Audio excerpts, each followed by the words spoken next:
Where do we start? Where do we start? Where do we start? You've been a male stripper for how long? I've been a male stripper for over 12 years now, going on 13 years in February, if You I enjoy remember. you enjoy it? I do. Every single weekend it's a surprise. You never know what you run into. Since I saw your channel a few years ago, I've always said to myself, I am gonna be on this. I have to tell what I've seen because there's just too much to it. And after more than a decade of doing this now, there's so many things from when I started up to recently into this. So I've interviewed a couple male strippers, and they all have just an incredible charisma and attitude, and I think they've experienced things that most people have never experienced. well, you evolve. You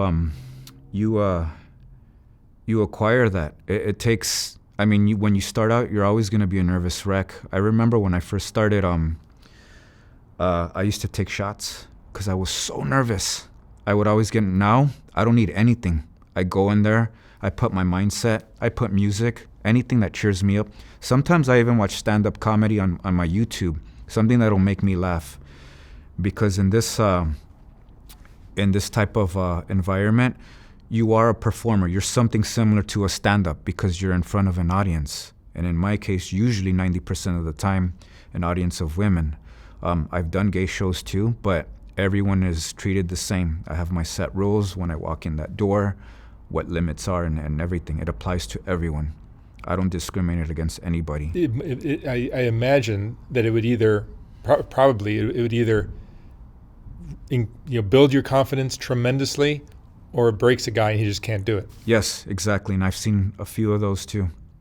It's not what they think. It's not what they imagine. Yeah. So it's amazing in over 10 years, the difference of my attitude and just my outlook and what I've learned. In a way, it's actually kind of therapeutic to me. It's therapeutic to me, and it's also therapeutic to some of these women. There was an MC that used to bring us out when I've was featured at clubs. I used to listen to the words he would say to the women to make them feel better. And he would shout out, how many of you women had a very stressful week, who's just had enough, who had a terrible day? Because a lot of these women, they've had a bad week. Every time I go there, I don't even know if a woman just broke up with their boyfriend, received news that someone just died. It could be a million things. They may be a little serious, but it is my job to try to make them and crack a smile. That's the male dancer that trained me into this. I'll never forget the piece of advice he gave me. Remember, you're an entertainer first and foremost. You're an entertainer. And I emphasize that. You know, a girl may think, oh, this guy looks funny in shape with the little thong walking around. She may kind of blush at that. But as soon as a woman smiles, that's it. It's over. You know, if someone throughout the whole show is just looking at you like, okay, like she's just bored out of her mind, she was probably coerced or forced into doing this. But no one's forcing anyone. I'm going to be honest, I'm not everyone's cup of tea. But 90% of the time, the women want to have their minds distracted. You know, it's not all about the pure sexuality of it. It's just you make a woman feel appreciated, you make her blush, all kinds of things, make her smile. Women are far more complicated than men, and I know that. Men are very visceral creatures. And I can tell you that women are far worse critiques than men. If you get a group of women versus a group of men, there's a big difference. The women will seek out the details much more than a guy. A group of guys, you can go to a strip club, a girl can have stretch marks, she can have like a little bit of a pouch, but as soon as it jiggles, we're just so visceral. That's all that matters. A woman, you have to be in par, you have to look presentable, down to the detail of the uniform. A lot of times, a rookie from an experienced dancer, they can tell the difference if a guy just picked up a cheap uniform at a Party City, very cheap, phony material, versus someone who's investing the money, getting the actual fireproof, double-coated fireman uniform with the red pullover, suspenders, make it look authentic. You make it look more like the fantasy. It makes a world of a difference. You know, like the cop uniform as well. I didn't know until I was referred to by another dancer that there's a store called Gelson's that's open to the public, and all law enforcement go there to buy their uniforms before they get it embroidered and everything. It's open to the public. You know, that's they say go there to get your cop uniform. The material, the detail matters, and especially to women. You know, that's something that I learned along the way. A lot of people don't understand how much of a financial investment it is. One, to buy that. Two, to take it to a tailor to get it professionally Velcroed and teared off. That's more money right there. It's just more of an investment. Apart from that, being on a diet, watching what you eat, shaving, sometimes for some guys that are too pale, tanning, there's just a list of things versus women. A woman can go to Party City and get a little cheap female cop or nurse outfit, and it wouldn't matter to a guy or a group of guys, you know, because they just want to see that. We're just so primitively visceral versus a woman. Women are about detail. I think women really fantasize that a real cop shows up at the door because, for example, my uniform, I have the holster belt, I have the gun holder, I have the baton, I even have the actual clip-on shoulder dispatch radio. Like, I bought all of that, and it's very believable. As a matter of fact, that uniform has actually fooled a few people, and it's amazing how people who are genuinely surprised think that a cop showed up to stop the party. It probably makes the effect of pulling off It's very effective, and it's for the ones that don't know. It adds to the icebreaker. Yeah. You know, because I walk in there, I get requests, many requests I get, where they're like, okay, it's a surprise to the bachelorette or the birthday, the guest of honor, and they don't know about it. So what you're gonna go there. We're going to pretend like we have the radio up. There's a noise disturbance. You go in there with your flashlight or whatever it is that you do, and you're going to stop the party. That role is very hard to keep a straight face because I walk in there trying to act the part, and I just see some of these women have this smile, and suddenly when I say, okay, I'm sorry, but I'm going to have to stop this party. There's been a noise disturbance. I know you're having a celebration. I have to keep that. And a lot of times I compare this craft to like stage acting. You have to be a good stage actor. It's part of the art. It adds to the whole environment of what it is that we do, you know? And that's just, a lot of guys can't do that. A lot of new dancers and dancers that are just serious, they keep that robotic, motionless, and it shows. The women will see right through you, you know? I started out like that when I was a rookie, but it became so cliche, so repetitive that every weekend I started to break out of that. My shyness, the guy that I grew up, the guy that was just too nervous and that I just had no self-esteem, transformed into something else over the years. This was kind of very therapeutic to me. It's something personal to me. I imagine the success and confidence you have dancing leads, like anything in life, it leads to more success and confidence. Success breeds success. Yes, exactly. That's true. The more confident and successful you become, the more confident and successful you become. Yeah, and it also reflects on your reputation. I mean, as far as I know, I'm the only Santiago in California that's known, because there's some names that are used by several dancers. No one has a copyright to these names, obviously. It's a simple alias. I mean, it goes to, think about it. If you go to a female strip club, how many diamonds are there? You know, it's just... How has your success in this field affected your personal life outside the club? Oh, greatly. Outside the event. So in that aspect, it's affected me as far as confidence level. Like not necessarily interviews, but when I have to speak in front of a group of people. I actually learned that in a very young age because I had this very strict religious upbringing, and there was an elder. There's not a pastor. It's kind of like a pastor who gave me a great piece of advice, and he said, whenever you give a speech or a sermon and you're very nervous, look at the hair. Don't look in the eyes. The eyes will make you even more nervous. try to look at people's hairs. They can't tell because they're at a distance. So I started practicing with that, and then I got used to it. And so I was kind of, I guess you could say, trained at a very young age to speak in front of a group of people. It was like instilled in me. But still, like, I'll never forget my first few years doing this. I was kind of a nervous wreck. The very first time that I got put, I was late. And keep in mind, 12 years ago, there was no GPS. I literally had to do this old school, like write down the directions. Flip phones were around, so you had to get the directions right. I remember I was late to that first one, and like the manager he called me. He's like, "Bro, where are you? You're like almost 30 minutes late." And my very, very first event alone, I was scheduled with another dancer, and he was there even waiting. And he even told me, "It's okay, it's your first time." So my very first night, it was more nerve-wracking because I was late. The clients called the manager called me, and I'm like, I'm gonna blow this. So in my first night, I almost thought that I wasn't gonna even make it as a dancer. And I remember when I walked in the door with that uniform that was Velcroed, these girls started cheering. And I smiled, I kind of blushed, but I was still nervous. I was kind of quiet, hooking up my stuff, and it was just, but these women, when you walk in that door, it's like everyone stops and their focus is on you.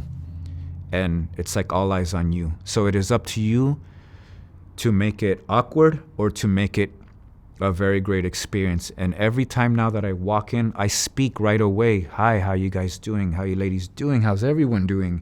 Well, that's if I'm not in my stopping the party,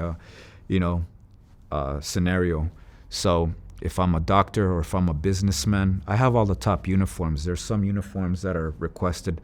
The two top most requested uniforms are fireman and cop. I was told that, and that is very true. Those are the two that always get requested almost every weekend. But what have you learned about women from doing this job? A whole lot. But there's a saying that goes, women are from Venus, men are from Mars. It's just we're always going to be different. That doesn't mean that I know everything. I don't. I still don't know everything, but I have learned a great deal about women. I've learned a lot.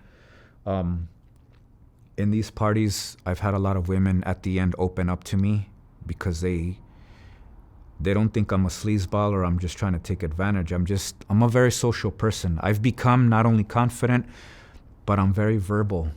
And now when I speak to people, I look at them directly with this. I have to have that charisma. Santiago comes out. He's this charming guy, but he always wants to make sure that the clients are smiling, they're having a good time. Santiago wants everyone to have a good time with them every time he walks in there. That's what it's about. My eyes are always looking around in the living room, and sometimes you gotta be witty and you gotta crack the ice. It's quiet, they're kind of nervous. For example, I'll walk in there and I'll be like, "What am I, in a library here or something?" And someone will just laugh. You gotta be witty at the moment. Say something like that. I'm in a library, am I in the right place or what, how's everyone doing? You guys are not doing anything wrong. I could say that a dancer or two that I know that I work closely with says that my specialty is breaking very nervous women, and the shyest ones, the first-timers that feel like they shouldn't be there, and I always end up making them smile.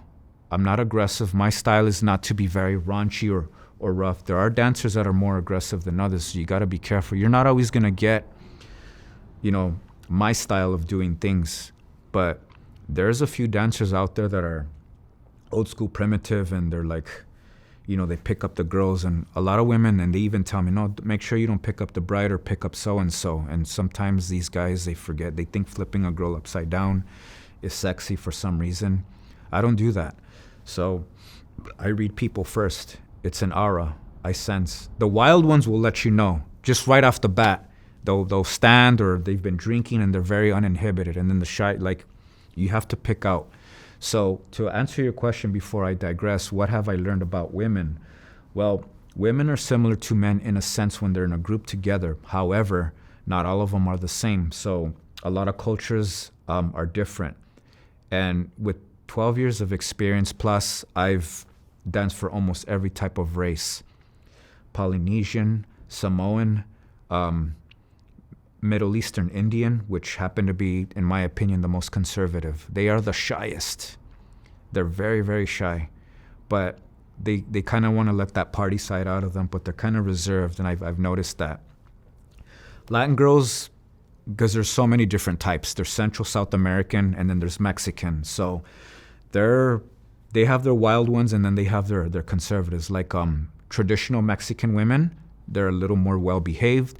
I've been to parties where the grandmother, the mother, and the granddaughter is there. So the granddaughters, they try to be at their best. They're very reserved because mama and grandma's watching somewhere in the corner. So they try to, it's really simple. It's not that wild. And you would think that in these parties, things get out of hand, and it's not necessarily what you think.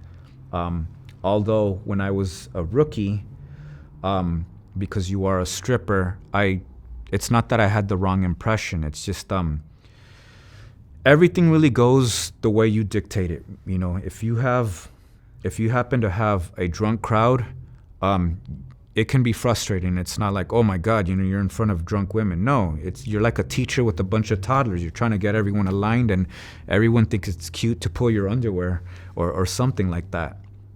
One time I did a lap dance on the drunk bride, and you gotta be very aware. She almost puked. She almost got me. I saw the sign. She was just gonna, and then she let out. I swooped to the side and ruined the party. She just threw up on the floor.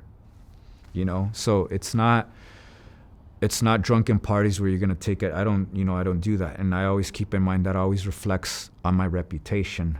I don't let things get out of hand. There's some dancers, and you'll learn a lot of dancers that are in there for our ulterior motives. It's not many though, but again, your reputation can be limited because then people will know, don't hire this guy or this, things like that. You want a real entertainer. You want to tease too. Like for the women that think that they can test you. Women, no matter what, even if you're a stripper, they will test you. Women are bigger testers than men. They will look you up and down, and that's nerve-wracking. And I can imagine in front of other dancers, but I'm used to it. It's just that you got to be a natural at it. You gotta look at them and be like, okay, what are they smiling at? And then you gotta play the same game, but you gotta be witty, you gotta be charming, and you gotta be very creative. Keep the women on their toes, and that's something that a lot of men can't do. I'm not trying to boast or brag. I'm not saying I'm the best at this. I'm just a regular guy who happens to be able to do this and got a little better with my confidence over time. And you make good money doing this? I do, and there are slow nights. So everything varies every week. Do you have another job during the week that you do? I actually have a full-time job. I work in a warehouse. Mm-hmm. I work a 9 to 5, so I do both spectrums. I work the job that a lot of normal, regular people work, mm-hmm. and then I do this. You could say it's a side hustle over the weekend. But what was your childhood like? So my childhood was very pretty simple, but it was pretty conservative as well. So a few people know and don't know that I was raised Mormon. My mother brought us into the religion. I have one younger sibling. It's just me and my brother. So I was 2 years old when my mom wanted to convert herself into the Mormon religion. Now there's two versions of Mormons, and a lot of people confuse these. So the fundamentalist Mormons are the cult-like that have multiple wives. And their rules are slightly different. The Latter-day Saint ones are the conservative, more Christian-like. One man, one woman, no sex before marriage, no drinking, no smoking. They're very stern on those things. So I was actually a very conservative guy, really, really shy growing up.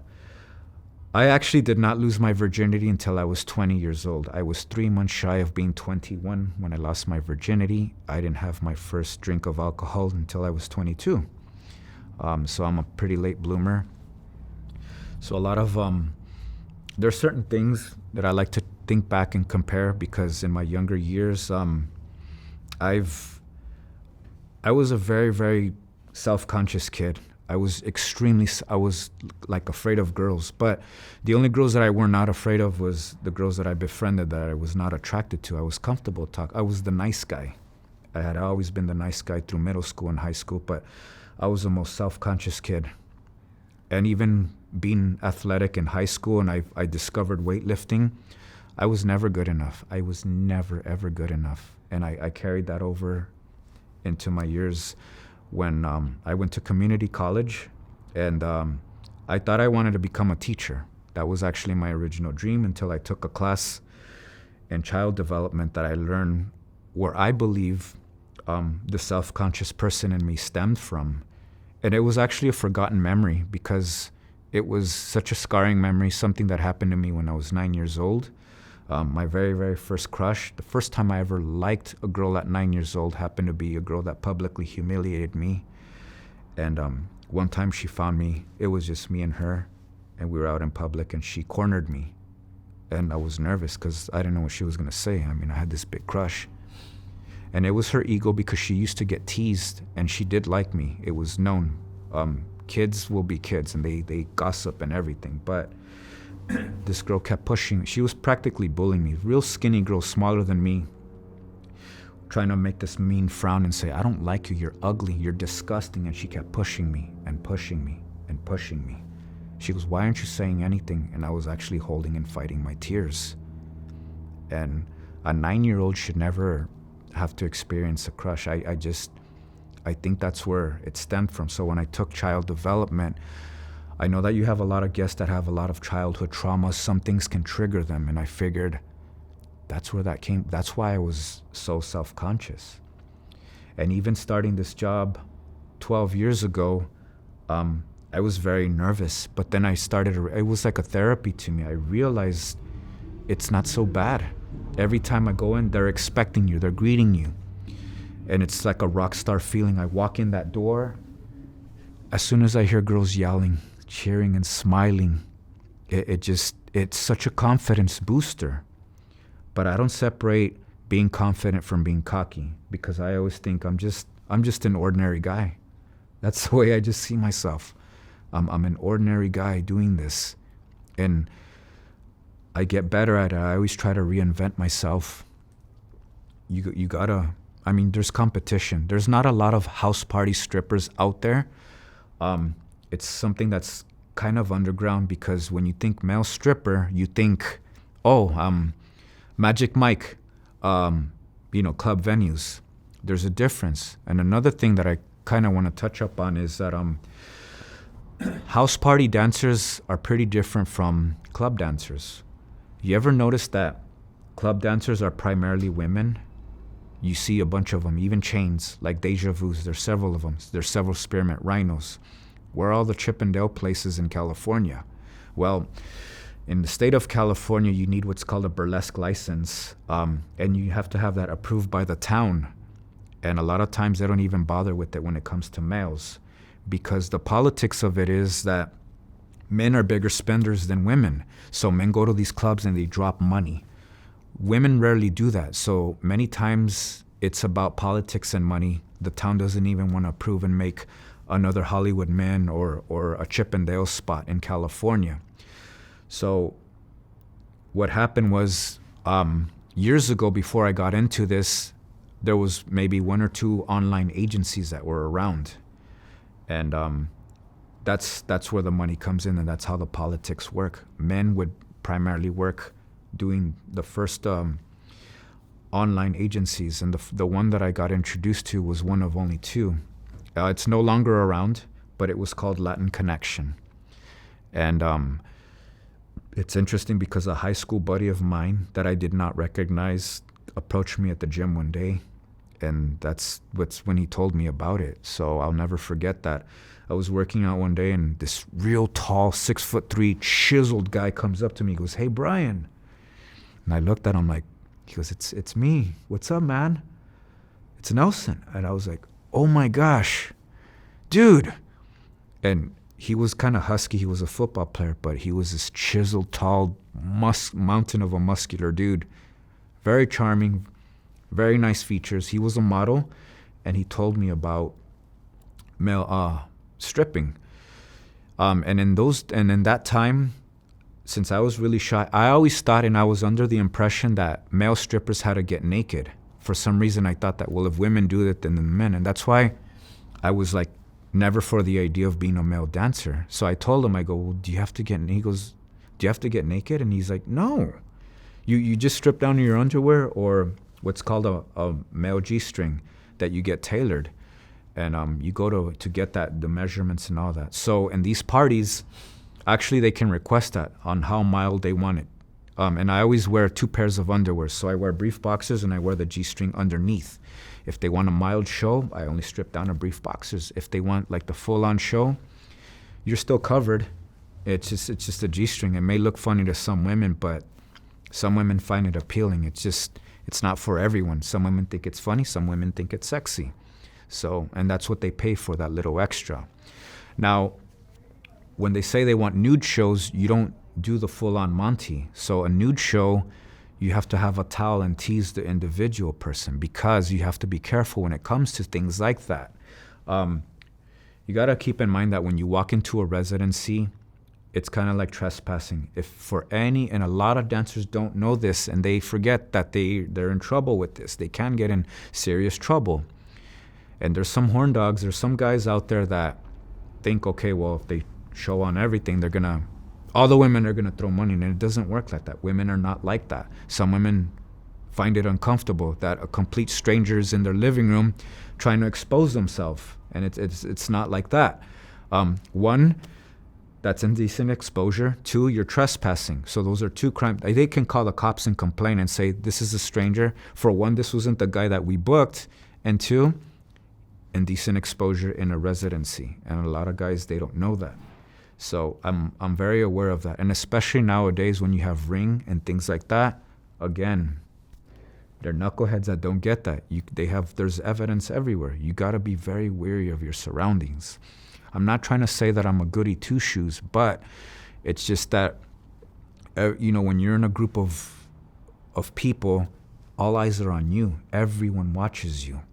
A good dancer tends to everybody. It doesn't matter what she looks like, if she's disfigured or if she's like a little on the heavier side. I make everyone blush, and there's dancers that I've seen that I've worked with that only target the hot ones that have little money because they get distracted. This job is a power trip. When you flirt with really attractive women, some guys, they lose it. They think, they're half the time that they're there to party and they forget about the money, and then it reflects on their reputation. You have to be in complete control because you have to always watch. Keep in mind the difference between a club male dancer and a house party stripper is this. You are the MC, you are the DJ, and you are the performer all balled up in one. When you go to a club, you have an MC that brings you out. You have a DJ that plays your music. You have everything catered to you. In a house or residency, you have to be all those things at once, and even the security, so that no one steals your stuff. Because once in a while, there'll be someone sneaky. If you have a bag full of money and you're not careful, you gotta keep an eye on everything. It's a lot of pressure, and with time it has to be second nature. And a lot of people don't understand that about us. They don't realize how difficult it can be and challenging while keeping your confidence up, while trying to maintain all of that. There's a lot of things you have to do, and that's why a lot of guys get nervous, they forget, they lose. I've lost props before. I've had my flashlight stolen when I was in cop uniform. I've had things missing. You're always in a rush. You rush out to go to the next one if you get booked for multiple parties. Another difficult thing is you asked if the money's good. So if it's a dead weekend, I'll get 1 or 2 parties, and these parties last an hour. You're programmed to perform for an entire hour, and then you go on to the next place. You have to manage your time. If there's a traffic accident, that can set you back, because I can be in Santa Monica for 7 p.m. and I have to be out near Riverside by 9 p.m. So you got to calculate. So you do the hour, you're out of there by 8, you have an hour. And sometimes it takes over an hour to get to that place. They start calling you. That's a lot of pressure too. You got to manage your time. In the old days, the agencies used to cater all of that too. Now we have to do that. We have to call when they give us the party. Okay, what's a grace period? I always use that. What's the earliest time of arrival? What's the latest time before it becomes too late for you guys? You have to span out time, and you got to calculate that. So we got to do all of those things when we're driving. On top of that, one party may want the fireman, and the next one may want the cowboy. I have to spend a few extra minutes changing my uniforms and getting into that, and then rushing out of there on time. It's always easier when you have the same uniform and you get, cop for 3 parties consecutively. But when you have 2 other uniforms, that takes up even more time. It's more time against you. You must have some crazy stories. I do. So let's get into the nitty gritty. Okay. So, in my first few years, when I was trained to do this, there was a special program. So there was a guy, and he gave me permission to use his name, Passion. He was like my mentor. He's still dancing today, and great guy. I talk to him. We still do parties. We talk about stories too sometimes every weekend. Well, when I got into this online agency, he explained the rules of it. When you walk in, you do your shows, your lap dances, and then you do your games. Games could be anything where you lay down. They have to pick out dollars with their mouth. That's an example. When that is done, you have the option to offer privates at the end. And a private, a lot of people think, whoa, private, what's that? Well, a private is a one-on-one dance with the dancer, either in the back room or somewhere secluded. It could be in the bathroom. Now, the private is supposed to be the question mark. The private can be anything you want it to be. A private does not have to be sex. A lot of people think, oh my God, they're going to end up doing it. No. A private can be a just very sensual lap dance, or you're massaging the girl. A private can be, and it's between, nobody knows. That's the thing. There's a lot of crazy things that go on. There's dancers that end up receiving oral. They get a blowjob. A girl wants to pay you for that. And I thought, wow, that's funny how opposite that is, because usually a guy goes to a strip club, and if he wants to pay for something extra service, he's going to pay money. So one time in my rookie year, I get nervous. That's the one thing that, because I feel pressure. I'm the type of man that if I'm going to be a little more intimate to someone, I have to have some type of chemistry in order to have the expectation to be aroused. Another thing about women, they're very self-conscious. If you have something, if your thing is flaccid and you're this really fit guy, they're going to be like, is it me? What's wrong with me? I expect this guy to be like on par and excited. No, it's not going to be like that. There's a lot of mental work to it. So guys that like to do privates, they do nude shows and they'll tease the women. But again, you're not in a club, you're in a residency. Anything can happen in that house. Things can get out of hand, and that's the one thing that I'm very careful of. So I never announce privates. I don't like doing that. But what ruins it for me is when I have another dancer working with me and he yells out privates. So that puts me on the spot, because there could be a girl that would want something like that with me. And it is up to me to kind of conduct it. And I have to explain, okay, well, let's just go to the back, and I have to figure something out to kind of avoid that. I don't know what they're expecting. And if they pay a minimum of $10, $20 for a 3-minute dance, they may want to pay more. It's something that is incredibly rare, because women are not like men. They don't pay for stuff like that usually, normally, or most of the time. So there was this incident once where I was doing a show with another guy, and he announced it, and this one girl wanted a private with me. And he goes, go for it. And it was the first time that I got offered that.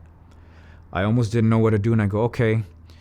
And she gave me $20, and I let it happen. So we went to the bathroom, and my buddy took the other girl to the bedroom, and who knows what happened with them. That's just between them.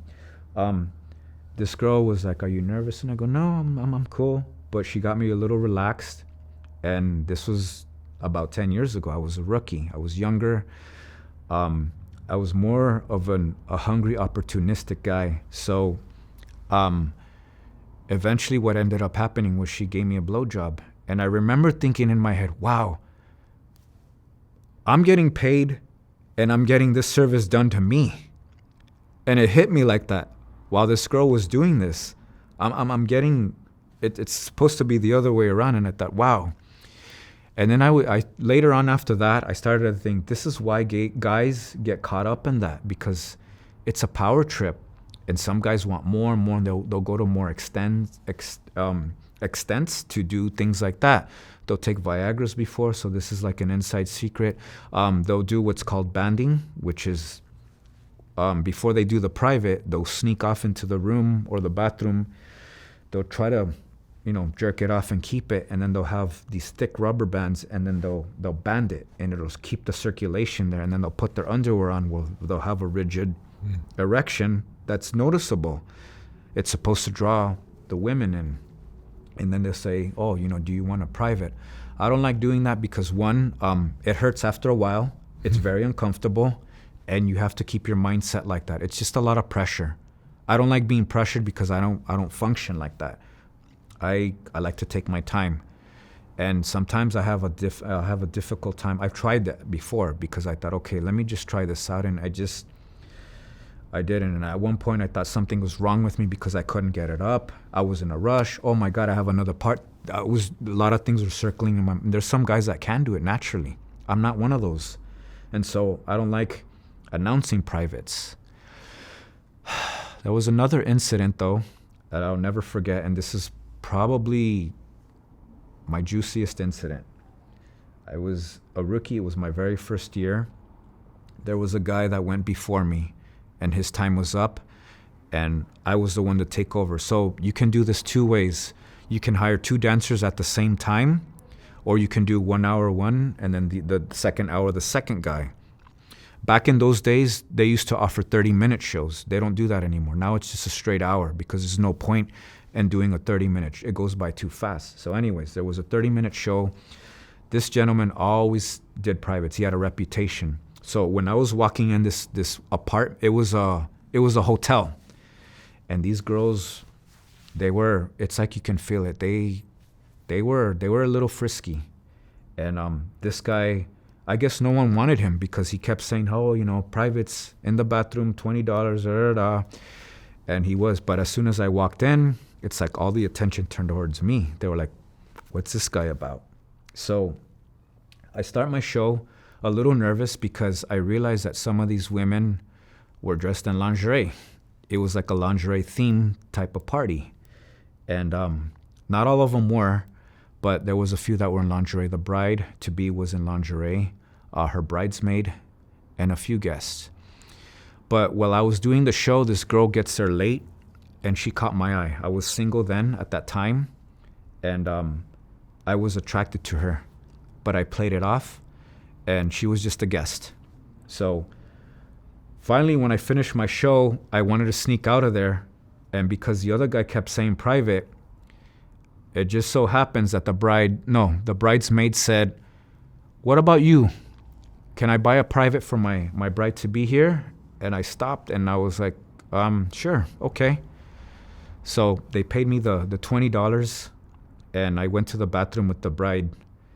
And I felt I had this guilty conscience. I didn't want to do anything because she's going to get married, and that was going on in my head. So they were cheering, the music was going on, and I was actually talking to her. She was sitting on the counter in lingerie, kind of like waiting, but she's like, if you feel forced, you don't have to do anything. We were talking, and then all of a sudden, the bridesmaid walks in, and I was like, oh, okay. And then she closes the door behind her, and I got thrown off because I was standing there, and I was still in my underwear. I wasn't doing anything. And then it just so happens that one of them was the other's work boss. And then they got a little close, and they go, this is going to stay between us. And I was like, wait, huh? And they started making out, and they were kissing, and they were like getting into it, and I was just standing there. And the bridesmaid turned, and she kind of like chuckled at me. And she goes, it's okay. And then I was like, no, I'm good. She goes, come here. And so I got a little closer. The bridesmaid was the instigator. And she goes, she's not your type, is she? And I go, no, I was just talking to her, and I was trying to BS. I really did not want to do anything with the bride. I'm not trying to be a goody two shoes. I had something that I couldn't. And she goes, oh, you know what? There's another girl that actually, I think she wanted a private. And it could have been any one of them. And it just so happens that she pulled a girl in that I was attracted to. So I was like, oh, this is going to be interesting. And it was not scripted. I swear, I was like, am I in a freaking movie or something? The three of them started making out. And then the bride goes, she just kind of signals over. She goes, come on. And when I looked down, because the decoration, there was a lot, I realized that there were a bunch of condoms thrown everywhere. I was like, oh, come on. Like, no, this is not happening. I was thinking in my head, wow, it's too easy. I was like, this is a trick. And the girl she was very tall. I'll never forget her. And she turns to me, and then they turn the lights out. There were still some girls in the living room just hollering and whatever, and a few of them left already because they're like, okay, it's our time to go. And so basically what ended up happening was the bridesmaid, the instigator, the one who apparently directed the whole thing, or I don't know what she planned, she picked up a condom and she just goes, here. And I started making out with the girl that I was attracted to, and the bridesmaid and the bride just sat back and just basically watched me have sex with this girl in front of them. So that was the one and only time that I ever let anything like that get out of hand, and I couldn't believe it. I was like, I'm dreaming. It can't be this easy. And they each, it was just $20. It was per person. That was just fair, just a chump change. But I got some money and I had that. And at that time, I worked graveyard shift. It was a Thursday night. I'll never forget. After that, I still had to go home and get up and get myself ready at 1 a.m. and go to work. And it was like playing over and over in my head. I don't let things get like that, and it's such a rare opportunity. But now that we're on the subject of this, I can tell you I have been in very, very difficult, very awkward, very emotional situations. And I'm about to share some of those things. And I could say, well, what stripper has done this? Okay? So there was a time when 2 dancers got hired. One was before me, and it was in an afternoon. Okay? It wasn't even dark yet. I had a program of 3 shows, and that was my first one. And it was a long drive. So I was in the freeway. I get a call from the other guy 30 minutes into what his show was supposed to be. So it turns out, because I was looking at the time, he was leaving in under 30 minutes. And I was like, he's supposed to be there an hour. He goes, hey, bro, what's up? Yeah, I gotta go. I'm going to my next one, and good luck. He was very brief. And I was like, okay.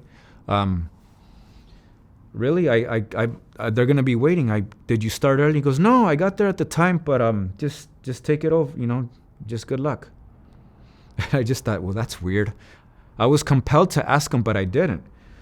So this was a daughter's birthday wish for her mom. Well, it was the mother's birthday. That was the description of the party.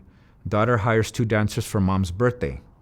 The most common parties that we work are bachelorette and birthday parties. Divorce parties exist too, but they're very rare. It all boils down to the same thing. So, mother's birthday wish.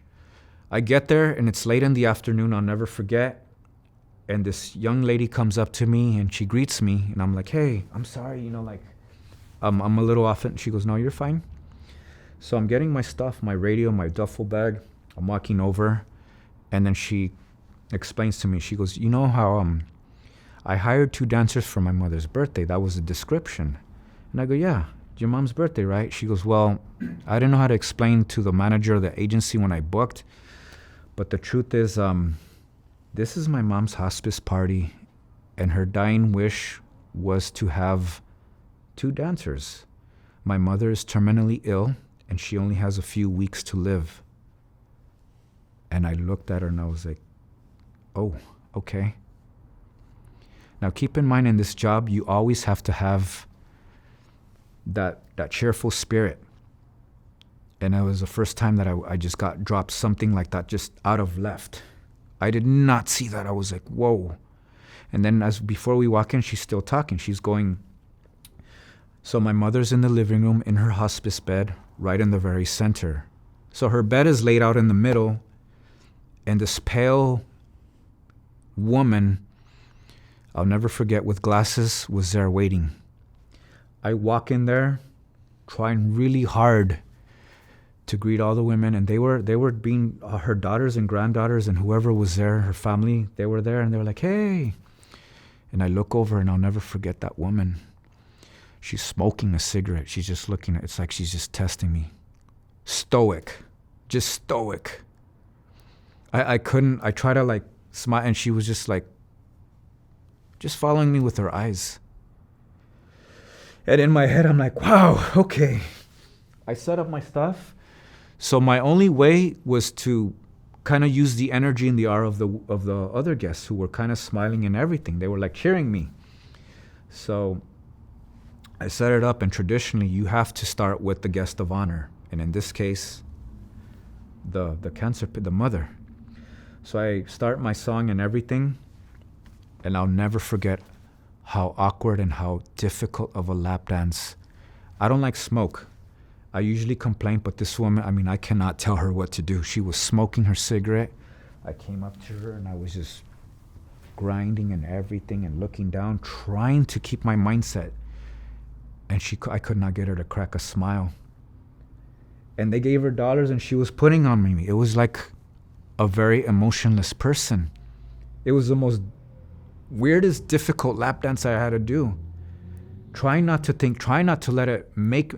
And then I was looking at the women, and I was just like, all right, let's give it up. And I forgot her name, but let's give it up for such and such. It was the longest 4 minutes I ever had to dance for anyone.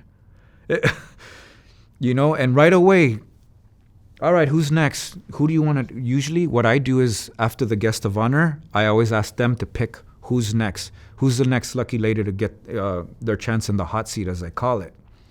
And as soon as she did that, we were playing next. So that saved me. And she sat back for the remainder of the show, and I conducted it. I did my lap dances in the order that I do. I did my games. And I stayed there for the duration of the time, and I thought, this freaking punk, the one before me, I wonder, he could have given me a warning. That was my first party. I had 2 more to work after that. And I'll never forget the long walk outside when the daughter walked me outside. She just kept thanking me.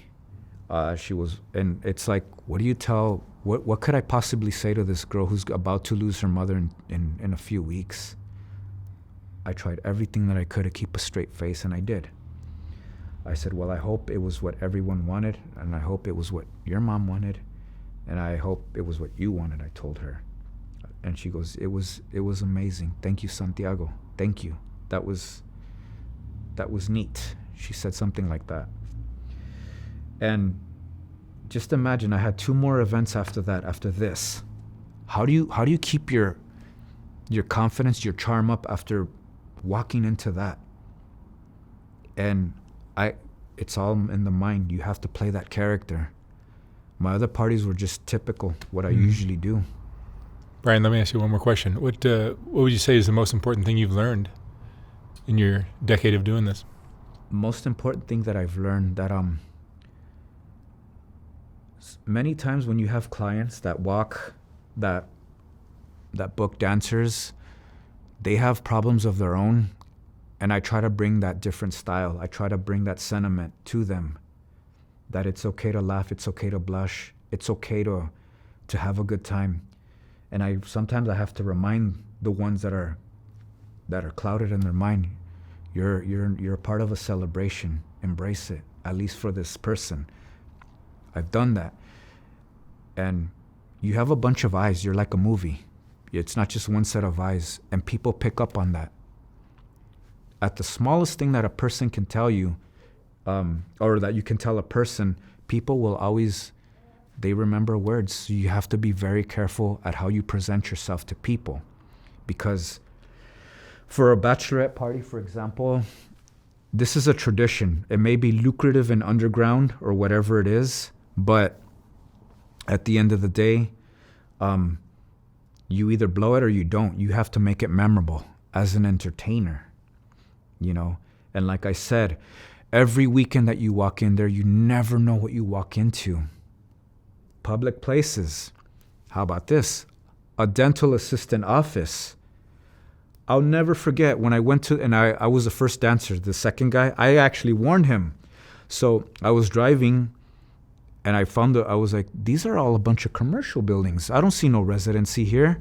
I called a client. I see some suites. Oh yeah, it's in there. Dental. I was like, oh, what? Yeah, all the dentists, dental assistants, after closing hours, they turned the whole waiting room into the party, and we did the thing there. Here's another one, cardiology exam office. The head RN and all her nurses, they did the same thing with their suite. Here's another really crazy one, a tire mechanic shop. A tire mechanic shop. All the mechanics' wives and girlfriends decided to throw the thing because they couldn't figure out or have a place to rent out.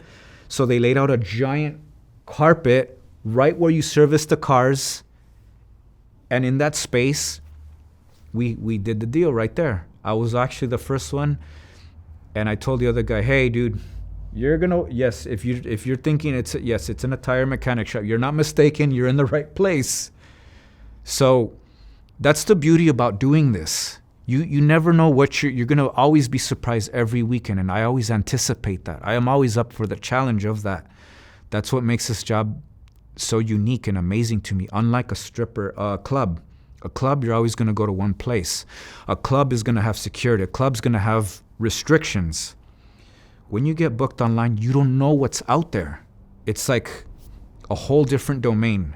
Now, I don't recommend that to females because it's actually dangerous. Because imagine a bunch of fraternity guys that are drunk and they hire a female stripper. Who's gonna watch after? She can get raped, you know. Whereas me, I'm gonna walk into a sorority. What? I'm gonna get raped by 20 women? Am I gonna file a report? Who's gonna believe that? I'm gonna get overpowered? No, that's not gonna happen. I should be strong enough to be my own security, aside from the other roles that I have to play. You know, it's just this job is more catered towards men, and that's the reason. And that boils down to the politics of it. You know, women are more in control at clubs because they have all the security in the world. They're the leaders. You know, men go there to spend and they set the rules and they have it. They have that advantage. Whereas us, we have to be all of that. It's just so many roles in one. It's so many layers to this. And a lot of guys, it's not a job for any guy. And I always tell people that know me personally, I'm just a regular guy. In fact, I don't clean myself up like this every day. After the weekend, I get grimy. And by Wednesday, Thursday, I don't even look like a dancer. I don't even comb my hair when I go to work. It's a frizzy mess. I look very shabby during the week. And you would never, ever expect that I'm a male dancer. If you see me at a supermarket, get this bum right here. His beard is not fixed. Like it's, I look completely different. It's like a perfect disguise. I'm Brian outside of this. That's just Brian, just a regular guy. And the weekend I transform into something else. I become Santiago. What you look at, I'm this character. I'm like this. It's my alter ego. I've always admired actors, and at one point I used to fantasize about becoming an actor myself, and this is the closest thing. You know, I get to be a cop, I get to be a fireman, I get to be a doctor, I get to be that, and to act it, and to have a crowd cheering me, like it's a privilege. A lot of dancers they forget about that.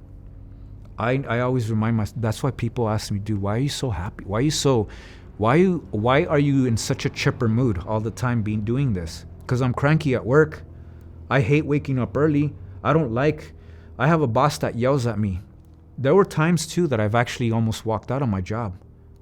You know, I'm just like, what am I doing here? It's my regular 9 to 5. But I try to remind myself in the weekend, it's going to be a completely different thing. I have bad weeks. I have bad days. I've had, you know, that's why I always tell the clients, I try to relate to them on that level. To a girl, you had a shitty day? Did your boss, piss you off? I don't say those exact words, but I use something along those lines because I always remember about women. Women go through things. They carry a lot of burdens, which actually reminds me of another experience that I had. This is something that actually nobody knows. In one of these parties, I almost forgot about this. When I was a rookie too, I did a 2-man show with another dancer, and he's another guy that likes to call out privates. So I got put on the spot, and it was a birthday party for a mother. It was a birthday party, and it was a birthday party. So this older woman, this Mexican woman, traditional, whatever, she had fun with us. And then this guy just had to open his mouth. All right, privates. And he's the type of guy that's kind of like materialistic. And he picked out this girl that he liked, and he took her to the room. And all the women were like, oh, take the birthday girl. And, I did. But I was thinking, God, I hope I can talk to her. And I didn't want to do anything like that. I wasn't set. So we go to the room, and she sits down. And she goes, you don't have to do anything. She pats me. And she goes, you know what? A few months ago, my son was murdered and gunned down. He was killed. And my family here wanted to do something. It is my birthday. And I remember when she broke down like that, she reminded me of my mom. And I'm not trying to get weird with this, but in a sense of the way she was so soft-spoken, it reminded me of my mom, because I thought, would my mom be that broken if she finds out that, would she react the same way if that was me that died? This woman was crying, and and all these women out there were just cheering, and they didn't know what was going on. She was just opening up to me, telling me this heartbreaking story about her son who was just murdered. He was only 20 years old or something like that, a few months prior. She goes, I appreciate what everyone is doing for me. I appreciate what you're doing. And she was like, I hope, and I go, no, it's okay. Talk to me.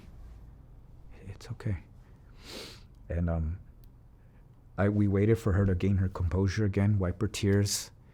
And then she tells me she kind of like goes like that to her hair. She goes, I'll just make it seem like I had a good time. And I go, okay. And I go, ready when you are.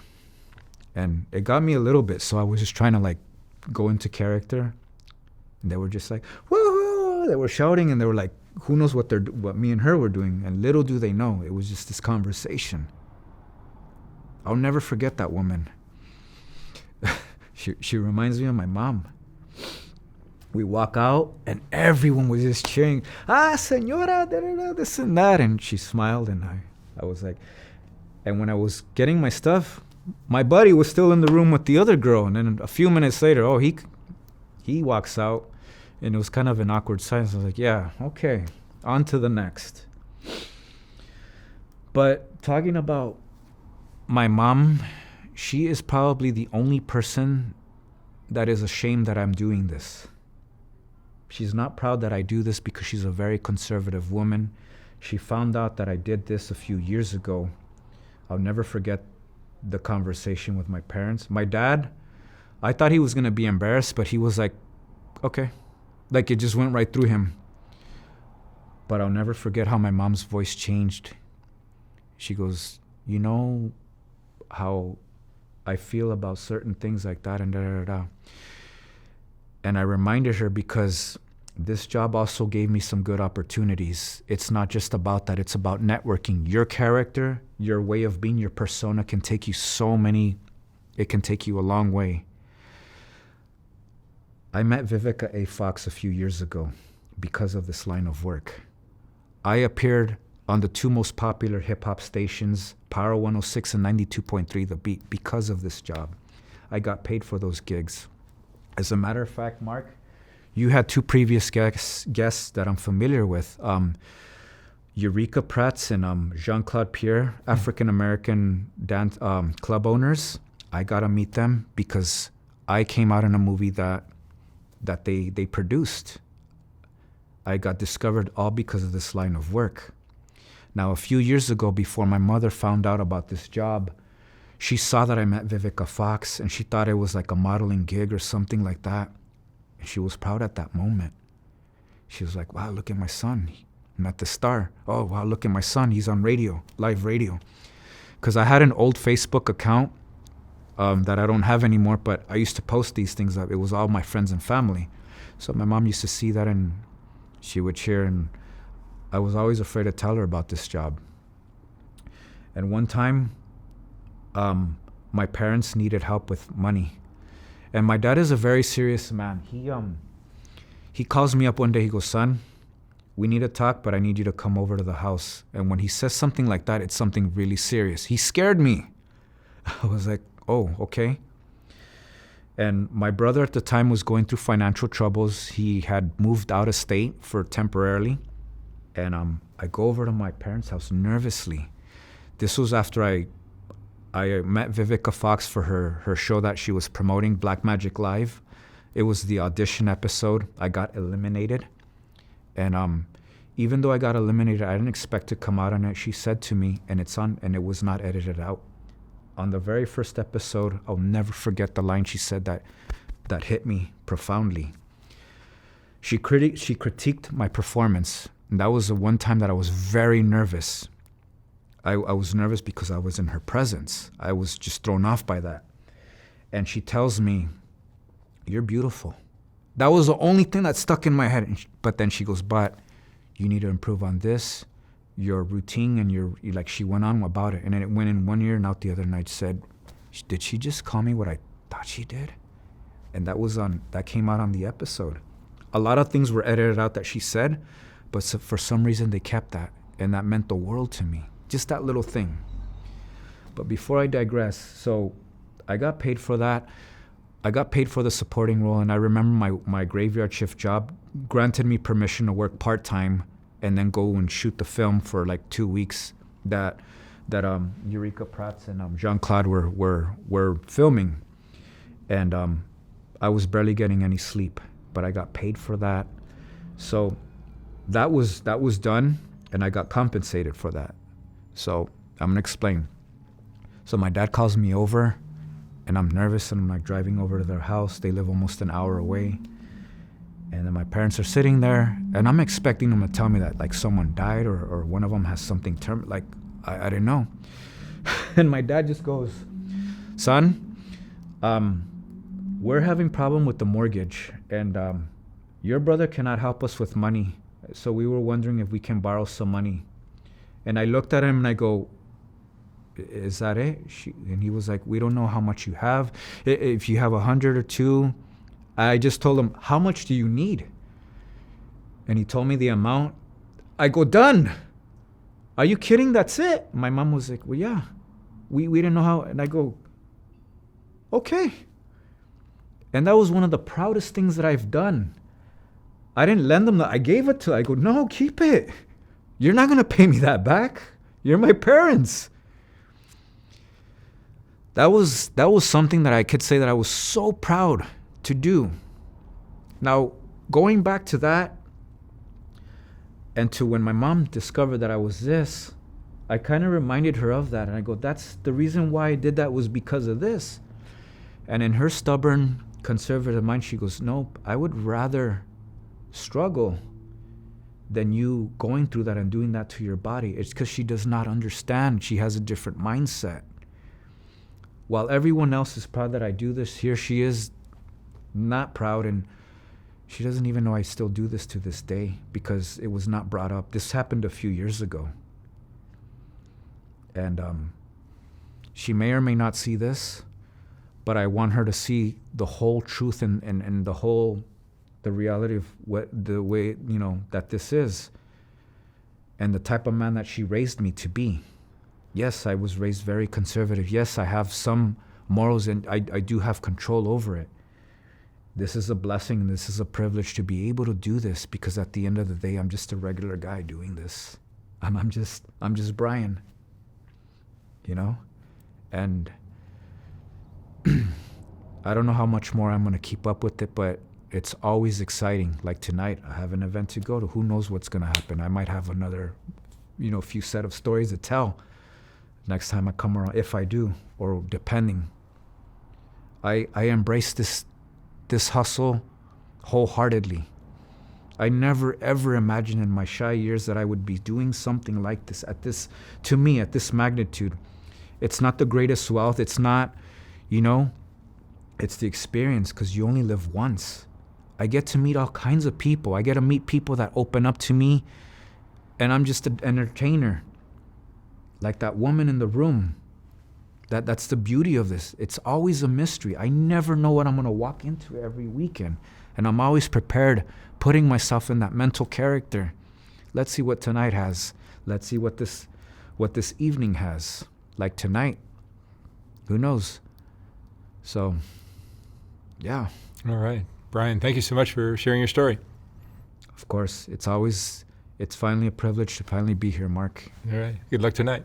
Thank you. Thank you very much.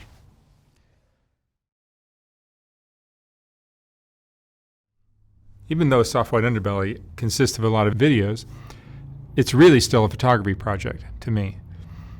And if you appreciate the photography, sometimes it's difficult to enjoy it when it's scrolling down the screen, which is the only option I had in this horizontal format on YouTube. So last year we came out with the first Soft White Underbelly book, which is a collection of the best portraits from the thousands of interviews I've done. Each portrait in this book is accompanied by an interesting quote from the person's interview. Oh my God. There's more. Wow. These aren't as bad as I thought. I look like a witch.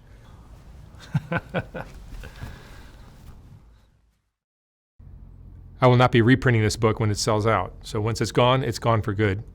You can order yours at softwhiteunderbelly.org. $125, $150 for a signed copy. And thank you for watching.